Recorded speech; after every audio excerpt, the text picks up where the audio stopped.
افسوسناک بات یہ ہے کہ ہم اپنے ٹیلنٹ مسیح کو نہیں دے رہے.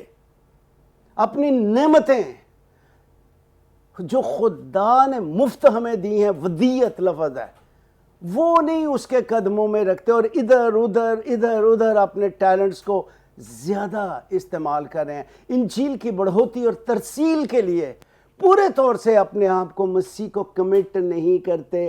اور ہر وہ شخص جو اپنے ایمان کو دوسرے کے ساتھ شیئر نہیں کرتا وہ نابالغ مسیح ہے. اچھا، اس بلاوے میں جو آسمانی ہے، جیسا کہ عبرانیوں 3 باب اس کی پہلی آیت میں لکھا ہے کہ پس اے پاک بھائیو، کلیسیا کے لوگوں کو رسول کہہ رہا ہے، اے پاک بھائیو تم جو آسمانی بلاوے میں شریک ہو. بلاوا پیچھے چلنے کے لیے، پیروی کرنے کے لیے آسمان سے آتا ہے اور آسمان کی طرف لے کے جاتا ہے. میں انگریزی کے فکرے نہیں بولوں گا کیونکہ میرے عام سامعین بھی سن رہے ہیں. یہ آسمان سے ہے بلاوا کہ میرے پیچھے ہو لے. اس میں پہل کون کرتا ہے مسیح کے پیچھے چلنے کی؟ خود خدا نے ازلی ارادوں میں تجھ کو چنا، مجھ کو چنا. جب میں ماں کے پیٹ میں تھا اس سے پہلے اس نے فیصلے کیے. بلاوا آسمان سے ہے. اور پھر انویٹیشن جب خاص ایک سٹیج، ایک وقت آتا ہے جب ہمیں پھر روح القدس خدا کے اس بلاوے کے تحت ہمیں ہمارے اندر کلام کو پڑھتے ہیں، کلام کو سنتے ہیں، تو پھر اندر ایک قائلیت آتی ہے. یسوع جی نے کہا تم نے مجھے نہیں چنا.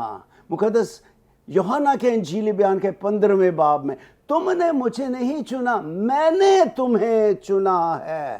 جب آپ یونیورسٹی جاتے ہو، جب اسکولوں میں جاتے ہو، بچوں کو داخل کرواتے ہو تو آپ کے سامنے کئی اسکول ہوتے ہیں، یہ اسکول، اور آپ ان میں سے ایک چنتے ہو. اور یسوع کے زمانہ میں بھی فلسفر خود شاگردوں کو چنتے تھے کہ کون میرا شاگرد بنے گا. لیکن پیروی، مسیح کی پیروی کے لیے بلاوا آسمان سے ہے. چناؤ خود خداوند. ایک وقت ہوتا ہے جب وہ دیتا ہے، پھر وہ کہتا ہے میرے پیچھے ہو لے. اس کا کیا مطلب ہے؟ میں آگے چلوں گا، تیری رہنمائی کروں گا، تو نے پیچھے پیچھے ہونا ہے. مجھے اپنا سر، اپنا ہیڈ قبول کر لے اور تو میرے پیچھے رہ. تجھے کیا کیا کرنا ہے، کس کس راہ پر چلنا ہے، میں تیری رہنمائی کروں گا. وقت کی قلت ہے. ایک بی بی تھی، وہ کہہ رہی تھی کہ یسوع تو مینوں بڑی یاری کہتا میرے پیچھے چل تو میں اگے بھج جانی ہاں. اچھا، نتیجہ کیا ہوا؟ پہلی شادی ٹوٹ گئی، دوسری شادی ٹوٹ گئی، اور دوسرا شوہر بھی سب کچھ زیور لے کے بھاگ گیا اور فالج کی حالت میں تڑپتی ہوئی وہ مری ہے. یہ حال ہے ان کا جو مسیح سے آگے چلے جاتے ہیں اور پیچھے پیچھے نہیں رہتے. کیوں وہ بلاتا ہے؟ تاکہ انجیل پھیلائی جائے. گانا کافی نہیں ہے، گھر گھر میں انجیل سنائیں گے. تم یسوع، یہ کافی نہیں ہے. اپنے گھر سے شروع کریں. اسی لیے میں نے ایک بار FGA چرچ میں گیت کو اس طرح سے شروع کیا تھا، اپنے گھر میں انجیل سنائیں گے، پیارے یسوع کا نام بتائیں گے. پھر گائیں گے ساتھ ہی گھر میں سنا کے، گھر گھر میں انجیل سنائیں گے. کیسے؟ جب وہ بلاتا ہے اس کی پیروی کے لیے نکلیں.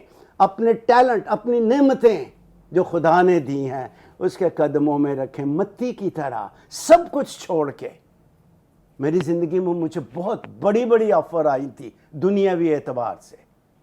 خود میری ممی کی ڈیتھ پر ٹیکس کلیکٹر پاکستان کا سب سے بڑا ہمارے گھر آیا تھا، اور میرے ڈیڈ کو اس نے کہا یہ بیٹا مجھے دے دو، میں ڈائریکٹ اسے انسپیکٹر بھرتی کرتا ہوں. میرے ڈیڈ نے کہا نہیں، یہ خادم بنے گا انجیل کا. اور بھی کئی جگہوں پہ میں بہت سی مثالیں دے سکتا ہوں. مشرف صاحب کے زمانے میں مجھے ریکٹر بننے کی آفر آئی تھی یونیورسٹی کی.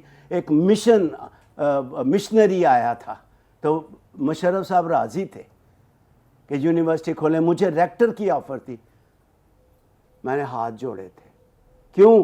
کیونکہ میں نے انجیل کو پھیلانے کے لیے آپ کو ہمیں بلایا گیا ہے, اور اسی کی ترسیل کے لیے, پھیلاؤ کے لیے ہم نے کام کرنا ہے جو متی نے کیا, رسولوں نے کیا. پریز گاڈ, تھینک یو سو مچ. بڑی ہی بابرکت باتیں جو ہم نے خدا کے خادم سے سیکھی ہیں, اور یقیناً جب ہم خداوند یسوع مسیح کے لیے بلائے گئے ہیں, کال کیے گئے ہیں, تو ہمارا جو مقصد ہے وہ صرف یہی ہے کہ ہم انجیل کی منادی کریں. اور ہم دیکھتے ہیں مقدس متی کی زندگی پر چونکہ ہم غور کر رہے ہیں کہ انہوں نے بخوبی اس کام کو نبھایا ہے, اور بڑی ذمہ داری کے ساتھ اس کام کو لے کر آگے بڑھیں گے اور پاسٹر سرور مسیح صاحب سے جانیں گے.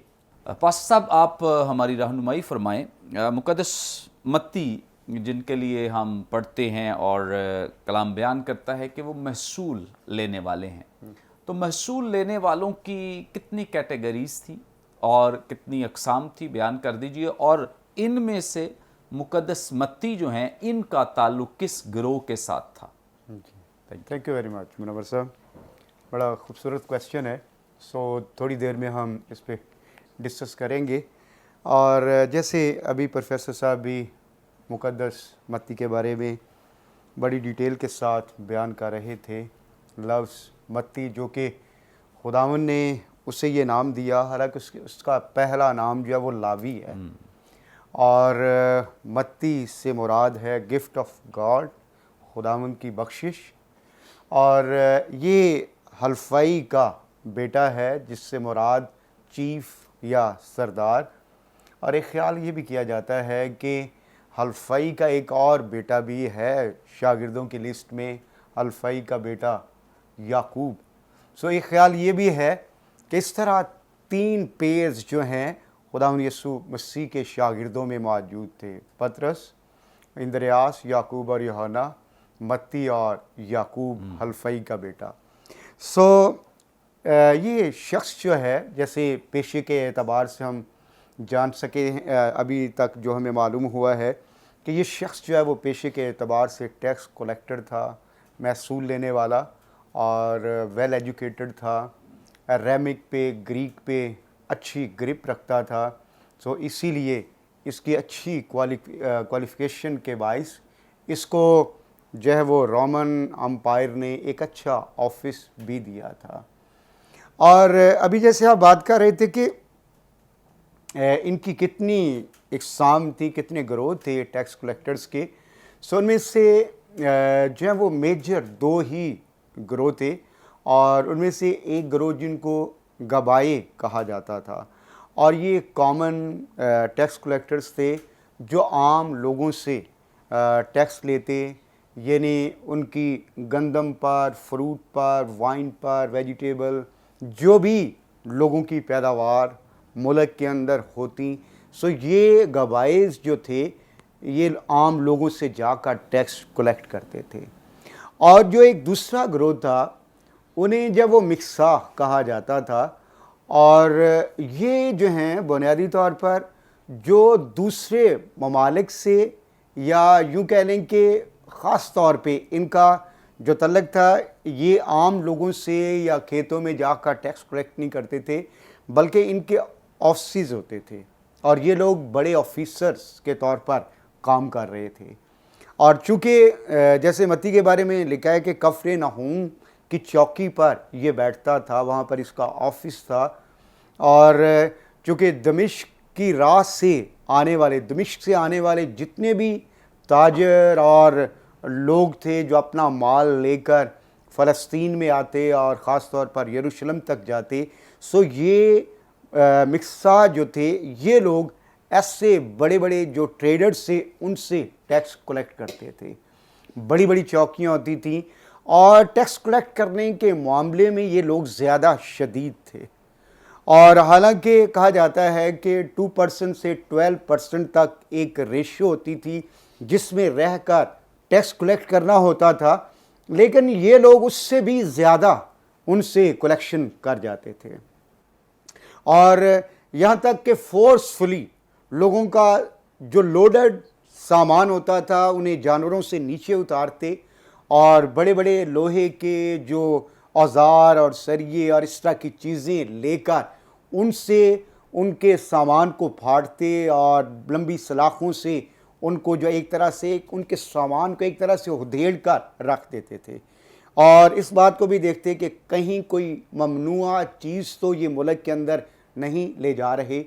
اور پھر یہ ہے کہ یہ لوگوں کو تھریٹ کرتے اور کہتے کہ یہ سامان آپ اندر نہیں لے جا سکتے، اور جس کے سبب سے پھر جو ہے وہ ان سے جو ہے وہ غیر ضروری ایکسٹرا چارج کرتے. اور پھر اس طرح ان لوگوں کو ان ساری باتوں کی وجہ سے، چونکہ یہ فورسفلی سب کچھ کرتے، زبردستی کرتے، لوگوں کا کئی بار مال لوٹ بھی لیتے اور ایکسٹرا چارج کرتے. سو ان ساری باتوں کے سبب سے یہودی لوگوں کی نظر میں یہ لوگ قابل نفرت تھے. انہیں حقارت کی نگاہ سے دیکھا جاتا تھا اور ان کو قسمیوں کی طرح یا گنہگاروں کی طرح یا بت پرستوں کی طرح ٹریٹ کیا جاتا تھا. اس طور سے انہیں دیکھا جاتا تھا. اور خاص طور پر کہا جاتا ہے یہ جو جس گروہ سے متی کا تعلق تھا، اس کے بارے میں تو کہا جاتا ہے کہ ان کو، اس گروہ کے لوگوں کو ایون کہ عبادت خانوں کے اندر داخل ہونے کی بھی اجازت نہیں تھی. اور پھر ان سے نفرت اس قدر کی جاتی تھی کہ یہودی کورٹس کے اندر یہ لوگ اس اہل نہیں تھے کہ ان کی گواہی بھی لی جا سکے، گواہی دینے کے اہل نہیں تھے. اور پھر جو تیسری بات ہے کہ عبادت خانوں کے اندر اگر یہ ہدیہ دیتے بھی، دہ یکی دیتے بھی، تو ان کے ہدیہ اور دہ یکی کو قبول بھی نہیں کیا جاتا تھا. سو اس قدر جو ہے وہ پبلک کی نظر میں یہ حقارت، نفرت کی نگاہ سے دیکھے جاتے تھے. آپ نے ان سارے کاموں کے سبب سے، کیونکہ انہوں نے بنیادی طور پر پیسے کی خاطر اور اپنے جو ہے وہ ظاہری شان و شوکت کی خاطر اور رومن امپائر میں ایک اچھی جاب لینے کی خاطر جو ہے وہ اپنے آپ کو رومن امپائر کے تابع کر دیا تھا. سو اس لیے یہودی لوگ جو تھے انہیں جو ہے وہ یہودی قوم، یہودی مذہب کے ایک اعتبار سے غدار سمجھتے تھے. انہیں سمجھتے تھے کہ یہ لوگ جو ہیں اپنی قوم سے بے وفائی کر رہے ہیں. سو ان ساری باتوں کے سبب سے خاص طور پر متی رسول کا جس گروہ سے تعلق تھا، مکسا، اس گروہ کو بالخصوص انتہائی نفرت اور حقارت کی نگاہ سے دیکھا جاتا تھا. تھینک یو سو مچ. مقدس متی کا جس گروہ سے تعلق تھا، دراصل یہ چونکہ محصول لینے والے تھے، لوگ ان سے نفرت کرتے تھے، کچھ انہیں غدار سمجھتے تھے، ہیکل میں انہیں آنے کی اجازت نہیں، عبادت کرنے کی اجازت نہیں، ان کے ہدیے قابل قبول نہیں. لیکن ان تمام باتوں کے باوجود ایک شخصیت ہے جہاں پہ انہیں قابل قبول سمجھا گیا ہے، اور جس نے انہیں نام لے کر بلایا ہے، کال کیا ہے. اور یہ دعوت جو ہے یہ جسمانی نہیں ہے بلکہ آسمانی دعوت ہے، آسمانی بلاوا ہے جو کہ خداوند یسوع مسیح کی طرف سے دیا گیا، اور نہ صرف مقدس متی کے لیے بلکہ ہر اس شخص کے لیے ہے جسے دنیا رد کرتی ہے اور جس کو دنیا میں کوئی قبولیت، مقبولیت حاصل نہیں ہے. اسے خداوند یسوع مسیح کال کرتے، بلاتے ہیں، اور اس کے لیے آسمانی دروازے کھلے ہیں اور وہ یسوع مسیح کو قبول کر کے ہمیشہ کی زندگی میں داخل ہو سکتا ہے. ناظرین، یہاں پہ وقت ہوا ایک بریک کا، ہم لیں گے ایک شارٹ بریک. ہمارے ساتھ رہیے، دیکھتے رہیے پروگرام کلام روشنی.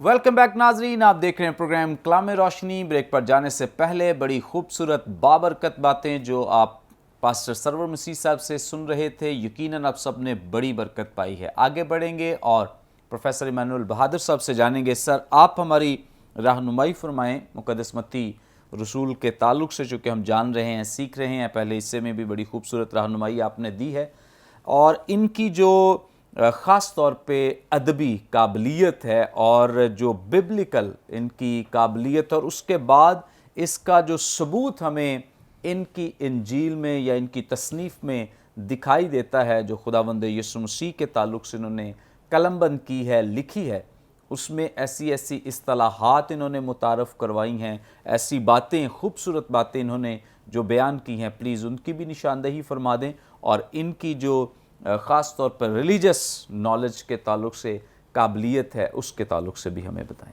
ایک بار پھر حاضر خدمت ہوں، اور روح القدس ہمارا استاد محترم ہے جو کہ اطالی کے اعظم ہے، اور اس کے قدموں میں بیٹھ کے ہم یہ سب کچھ سیکھنے ہیں، بڑی فروتنی اور بڑی عاجزی میں۔ مقدس متی کی صحائفی خدمات اور مقدس متی کی قابلیت، اس پہ تھوڑی دیر کے لیے میں گفتگو کیا چاہتا ہوں۔ مقدس متی، جیسے کہ میں نے پہلے بھی عرض کیا پہلے پروگرام میں، ایک پڑھا لکھا شخص تھا دوسرے شاگردوں کی نسبت، لیکن وہ ان پڑھ نہیں تھے۔ ہم نے اس میں پہلے اپنے پروگرام میں دیکھا ہے۔ اس لیے جب مقدس متی کی ادبی صحائفی خدمات کا ذکر کیا جاتا ہے تو جو کچھ رسولوں نے لکھا ہے، پلیز یاد رکھیں، ادھر دیکھیے، اس میں ہم کہتے ہیں مقدس صحائف میں الہی ہاتھ اور مقدس صحائف میں انسانی ہاتھ، لیکن الہی ہاتھ انسانی ہاتھ سے پرے نہیں کبھی ہوا۔ اور خدا نے جس طرح ٹائپ رائٹر ہے، لکھنے والوں کو ٹائپ رائٹر نہیں بنایا ہوا تھا، خدا ڈکٹیشن نہیں دے رہا تھا۔ یہ پلیز یاد رکھیں، تیموتھیوس کے خط میں جو باتیں لکھی ہیں، ہر ایک صحیفہ خدا کے الہام سے ہے۔ خدا الہام بخشتا تھا، تنویر کی بات نہیں ہو رہی، تنویر ہمیں ملتی ہے، رسلا کو الہام ملا تھا، اور نگرانی کون کرتا تھا الہام کے لکھے جانے میں؟ روح القدس سپرویژن کرتا تھا پورے طور سے۔ تو جو کچھ رسولوں نے لکھا اور مقدس متی نے لکھا، اس کو سپروائز، اس کی نگہبانی خود خدا، اس کا روح اقدس کر رہا تھا، اور اس نے یسوع المسیح کی تعلیمات کو، یسوع المسیح کی باتوں کو اس نے عبرانی زبان میں اکٹھا کیا تھا۔ جب اس نے اس کی تالیف کی ہے، جب اس لکھا ہے عبرانی زبان میں، جیسا کہ یہاں پر ہم تاریخ میں اسے دیکھتے ہیں، تو اس نے عبرانی زبان میں اسے لکھا تھا، اگرچہ وہ یونانی سے واقف تھا، لیکن لکھا عبرانی زبان میں تھا۔ کیوں عبرانی زبان میں لکھا گیا تھا؟ کیونکہ اس کے مخاطبین، اس کے قائرین جن کو وہ لکھ رہا تھا، مینلی وہ یہودی تھے۔ چونکہ یہودی ارامی اور عبرانی، عام یہودی عبرانی اور ارامی زبان سے واقف تھا، اگرچہ یونانی بھی تھے اس وقت اور یونانی بھی تھی، لیکن اس نے لکھا عبرانی میں ہے۔ یہ تاریخ اس بات کی شہادت دے رہی ہے، اور جیسے میں نے پہلے پروگرام میں کہا تھا کہ اس نے سب کچھ چھوڑا، کلام اس کی شہادت دیتا ہے، لیکن قلم اس نے اپنے ساتھ لے لیا۔ اور ہمیں بہت ہی ممنون ہونا چاہیے اس انجیل اقدس کے مصنف کا، جس طور سے اس نے بادشاہی شریعت کو بیان کر دیا ہے، جسے عام لفظوں میں پہاڑی واز کہا جا سکتا ہے۔ اس طور سے مقدس لوکا نے، دوسرے رسلا نے اسے نہیں لکھا۔ اس نے بادشاہی شریعت کو، مسیحی ضوابط کو، کہ مسیحی شریعت کہہ لیجئے، فضل کے سبب سے ہم بچ گئے، راست باز ٹھہرے، لیکن کوئی ضابطہ حیات تو ہونا چاہیے تھا، اور ہے ہمارے پاس، جسے مقدس متی نے بڑی وضاحت کے ساتھ رقم کیا ہے۔ چنانچہ عبرانی زبان میں اس نے اسے اکٹھا کیا ہے۔ دوسری بات، چونکہ یہودی اس کے مین مخاطبین تھے، اس لیے اولڈ ٹیسٹمنٹ میں مسیح کے بارے میں جتنی پیش گوئیاں تھیں ان سب کو اس نے اکٹھا کر کے یہاں وقت کے ساتھ ساتھ اس نے ان کو بیان کیا ہے۔ 16 مختلف قسم کی پیش گوئیاں تھیں، نبوتیں تھیں کہ مسیح آئے گا اور وہ یہ کچھ کرے گا۔ سارا کچھ اس نے ترتیب کے ساتھ 16 دفعہ جیسا کہ نبیوں نے کہا تھا وہ پورا ہوا۔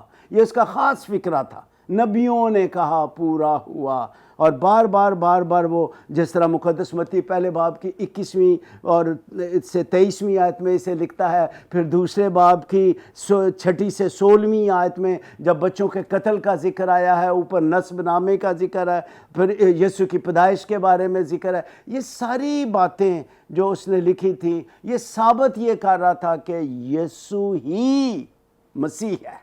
اے یہودیو، یسوع ہی جس کے تم منتظر ہو وہ مسیح ہے۔ اور کیوں اس نے یہ لکھا؟ تیسری بات، تاکہ یہودیوں کو جو اس کی قوم ہے ان کو مسیح کے پاس لایا جائے۔ اسی لیے ذرا پلیز دھیان دیجئے، اسی لیے متی 15 باب میں 10ویں باب میں یہاں پر یسوع المسیح کہہ رہے ہیں کہ میں اسرائیل کی کھوئی ہوئی بھیڑوں کے سوا کسی کے پاس نہیں بھیجا گیا۔ لیکن بات پوری نہیں ہے، جس کو لے کے اپولوجسٹ ایسے بھاگ رہے ہیں کہ اس نے تو کہا میں اسرائیل کے لیے آیا ہوں۔ جی نہیں، خالی اسرائیل کا ذکر نہیں، چونکہ یہودیوں سے بات ہو رہی ہے، اس لیے یسوع یہاں پر جو بات کر رہے ہیں 15ویں باب میں کہ میں اسرائیل کی کھوئی ہوئی بھیڑوں کے سوا کسی کے پاس نہیں بھیجا گیا۔ پھر 10ویں باب میں جب وہ رسولوں کو، شاگردوں کو بھیجتا ہے تو وہ کہتا ہے غیر قوموں کے پاس نہیں جانا، تم نے سامریہ میں نہیں جانا۔ لیکن یہ تو آدھی بات ہے، یہ تو آدھا حصہ ہے پاک کلام کی، انجیل کی ترسیل کا، منادی کا، یہ تو آدھا حصہ ہے۔ آگے کیا ہے؟ یہودیوں سے بھی یسوع نے میں انجیل لے جانے کے لیے کہا گیا، یہودیوں میں، لیکن اس کے علاوہ اس نے غیر اقوام کو رد نہیں کیا، چھوڑا نہیں ہے۔ مقدس متی کی انجیل 8واں باب شہادت دیتا ہے مشرق اور مغرب سے لوگ فراہم ہوں گے۔ پھر 24ویں باب میں غیر اقوام میں منادی کی بات ہے، پھر 28ویں باب میں غیر اقوام سب قوموں میں انجیل مقدس کی ترسیل، پھیلاؤ کی بات کی جا رہی ہے۔ مخاطبین یہودی اگرچہ تھے لیکن غیر اقوام کو رد نہیں کیا گیا۔ غیر اقوام بھی گویا کہ ساری دنیا کے لیے خوشخبری مسیح آیا ہے۔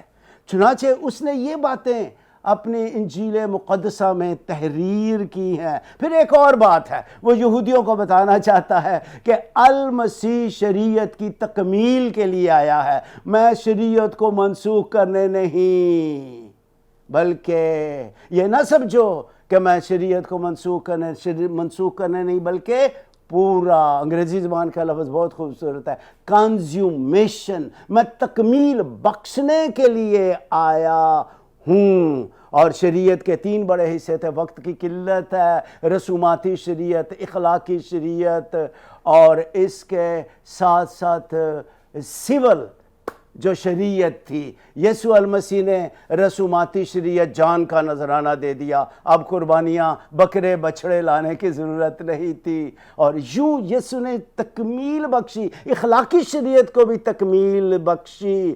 بار بار یسوع المسیح نے کہا میں تم سے یہ کہتا ہوں، اگلوں سے کہا گیا تھا، تم سے کہا گیا تھا، لیکن میں تم سے یہ کہتا ہوں۔ رسول نے لکھا ہے، اس کا مطلب ہے کہ یسوع المسیح نے جو کچھ رہ گیا تھا اس کو، یا موسوی شریعت اور تالمود اور مشنا میں جو باتیں زبانی کلامی تھی ان کی اور زیادہ گہری تشریح یسوع المسیح نے پیش کی ہے، اور اس کا ذکر یہاں پر مقدس متی کر رہا ہے۔